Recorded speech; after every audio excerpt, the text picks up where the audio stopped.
Good day, ka-backyard. For today's video, magpapakain po tayo ng ating alagang itik.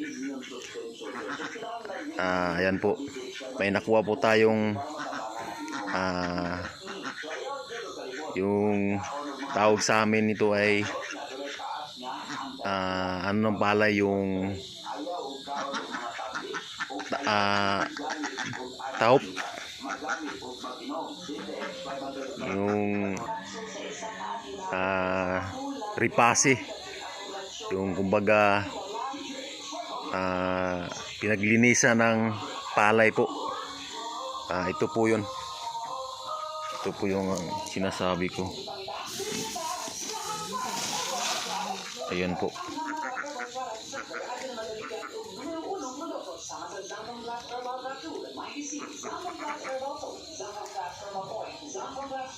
Ayan, papakain po natin sa ating mga alagang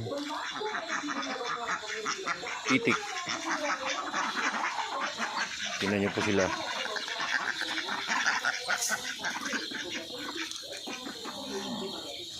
Itik at manok. Kuha po tayo.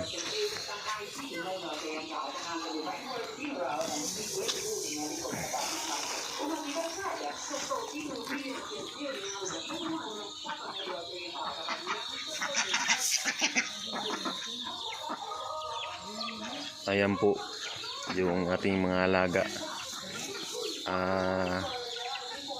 Ayan po ay 10 pirasong itik. Yan po yung tinitesting natin sa pag-aalaga. Yung 10 itik, kung kaya ba nating paitlugin ng ripasi tsaka kakaunting feeds para po makatipid tayo sa patuka.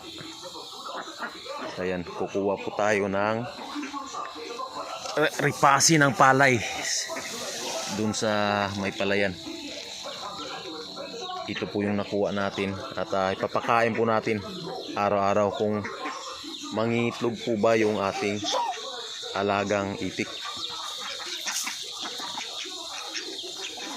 So ayan, meron po tayong Rhode Island Red at meron po tayong native na manok.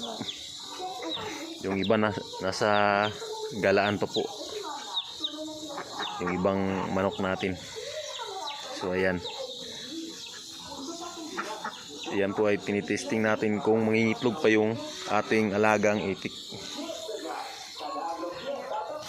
At papasilip ko rin po sa inyo yung ating incubator po, kung ilan ba yung nakasalang doon.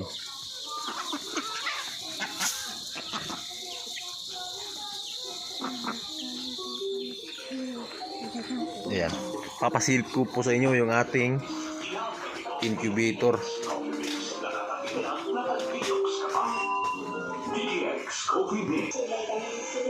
Ayan po yung ating nakasala ngayon. Meron po tayong 7 na naman na nakasalang rito. Ayan po yung ating thermostat. Ayan, bumababa siya dahil binuksan natin yung kanyang temperature. Ayan po yung nakasalang. Nasa 7.3 na naman po ito. Ayan, tuloy-tuloy pa po yung ating pagsasalang nito hanggang sa mapuno. Kung sakali po, sana po ay mapuno natin ito at maraming magsusupply sa atin ng itlog. Ayan po yung 7 tray na kikita po tayo rito ng siguro nasa mga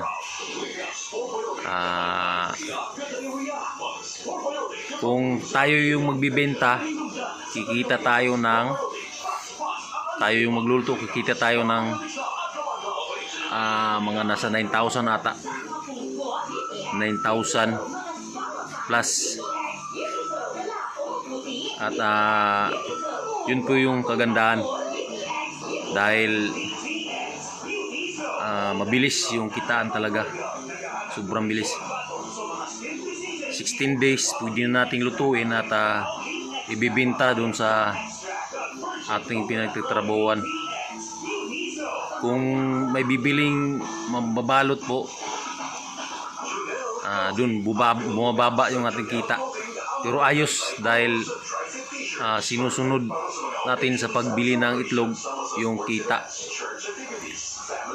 Dun kasi sa ating trabahuan ay inuutang minsan, kaya ayos na rin kasi lumalaki yung kita kapag kautang.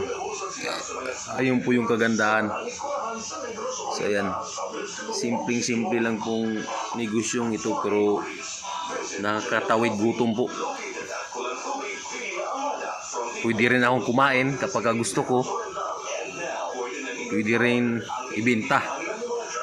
Ayan, kung mahilig kayo sa balot, pwede maging business nyo kung mahilig talaga kayo sa balot.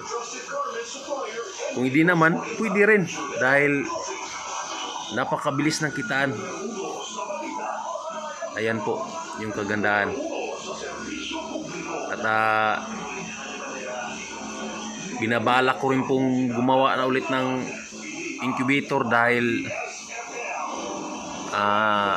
nagpaplano akong mag-invest ulit ng pera para po punan sa ating pagbabalot at sa incubator. Bibili tayo ng materyales. So ayan po lang sa araw na ito, at sana po suportahan nyo po yung aking channel para po tuloy-tuloy yung ating pagbibideo po, pagbablog. At maraming salamat po sa panonood. God bless po sa ating lahat. Happy farming po.